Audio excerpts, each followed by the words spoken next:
Good day. Ganito lang pag fusion gamit ang DBP 740.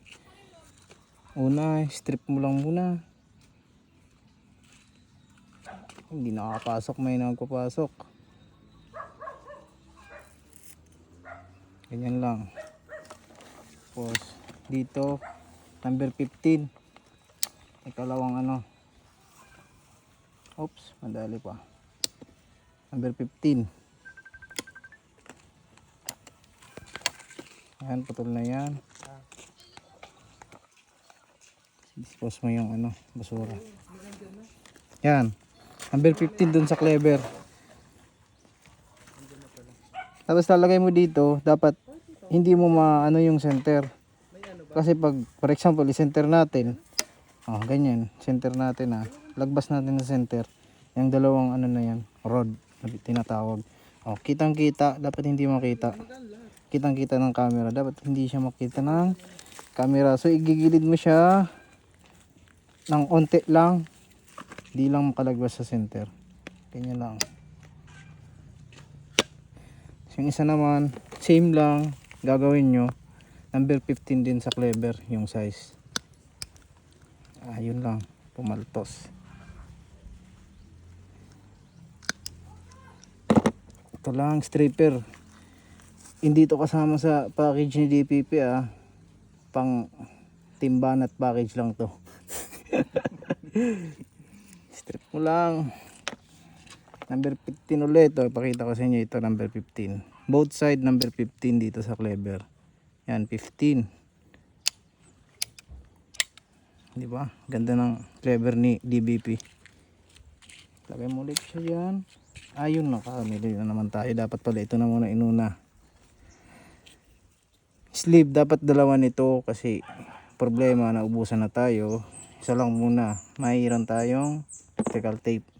Sunod mo yung sleeve ng fiber. Ito tawag nito, shrink tube. Pang electrical.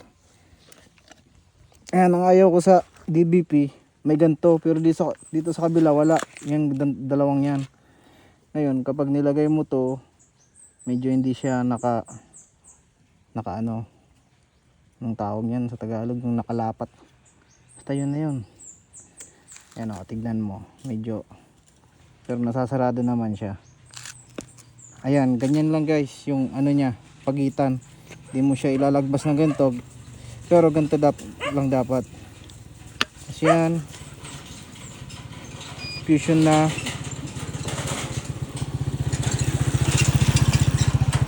Ayan, ang loss niya guys 0.01 dB. Ayan, bago mo yan buksan, dapat ito ilapit mo na kasi bawal dito yung chick boy, naggaganto-ganto yung kamay. Bawal yung para ano, alam niyo na, para salsal. Kukuha na yung ganata kaya gumana. Ganito lang guys Dandan lang kayo. Kasi ito yung maselan sa pag-fusion. Nung first time ko mag-fusion, nag-1 oras ako isang shot. Ito kapag sanay na kayo, dapat ito binuksan na. Pabukas na pa di. Yan. Dapat kanina bago nyo to yan, binuksan mo na yan. Sorry, di ko nabuksan. Ayun. Once na napasok nyo na yun guys, yung DBP, automatic na siya nag-iinit. Minsan, kapag di na niya nadidetect yung fiber na pumasok, kailangan nyo pa ito pindutin na dapat magpula yan. Ayan, hindi pa yan masyado luto. Kailangan nyo ng 2 beses siya lutuin para mas lalo siyang maklose yung kada ano niya, para maging ano, mas secure sa tubig. Ayan, buksan mo to. Makikita mo guys, medyo maputi pa dyan sa gilid. Close mo lang ng lighter. Huwag mo na gamitin yung fusion.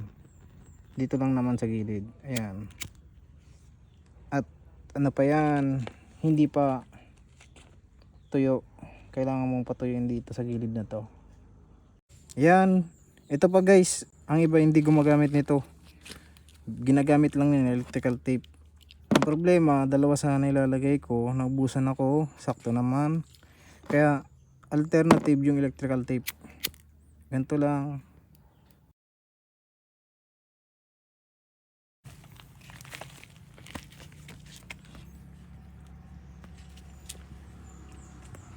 Ganyan lang. Tiding. Pagayad mo zoom. Tara pa di.